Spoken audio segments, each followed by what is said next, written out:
Good morning. It is Thursday, May 13th, 2021. I am back here for Bed Talk 297. And the topic today is asking for help, support, really asking for anything. It doesn't have to mean I'm in trouble or I'm having a challenge, just the willingness to say, hey, here's how you could help me.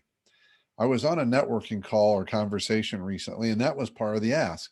Go ahead and tell people what you're looking for. How can they help you?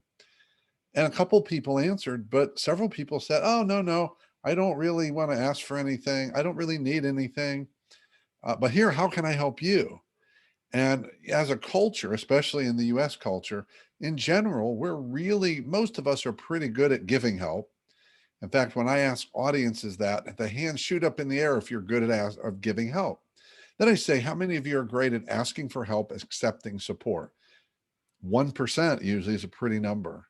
So we suck at asking for help, accepting support, even if it's for something that's on the table for everyone in a conversation. And we've come to believe that this is some sort of form of humility, but to me, it's the exact opposite. One of the reasons I think we struggle with this is it's a cultural story we have, that we think that asking for help or not asking for help and only helping others is somehow selfless. Like, oh, look at me, I'll help everybody else, but I don't need any help. But I would say it's actually selfish because I get to help others, but I don't allow others to do the same for me and have that good feeling that we get from helping others.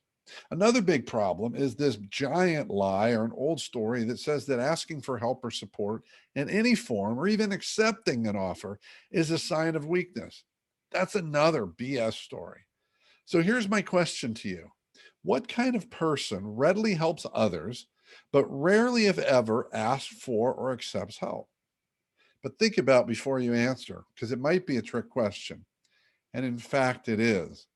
Because while we might initially think of that helping person as generous, but if they fail or refuse to let others give them the gift of helping them, is that really generous? Or is that really selfish? When we help others, even in a small way, it feels good. We all know it. And yet, if you refuse to allow others to have that opportunity with you, you're really depriving them of that gift that you so readily receive by helping others. So pay attention to this and be careful. When you're asked in the smallest way to say, hey, how can we help you?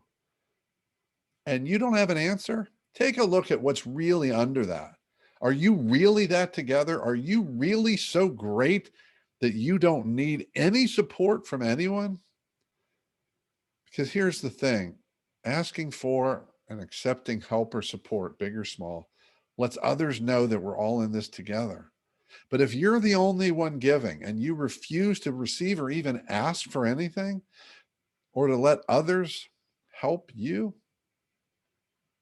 then it feels like we're not in this together. And what's the impact of that lack of togetherness on relationships and trust? I wonder. That's it for today. Keep taking care of yourself and everyone around you. And by all means, stay connected.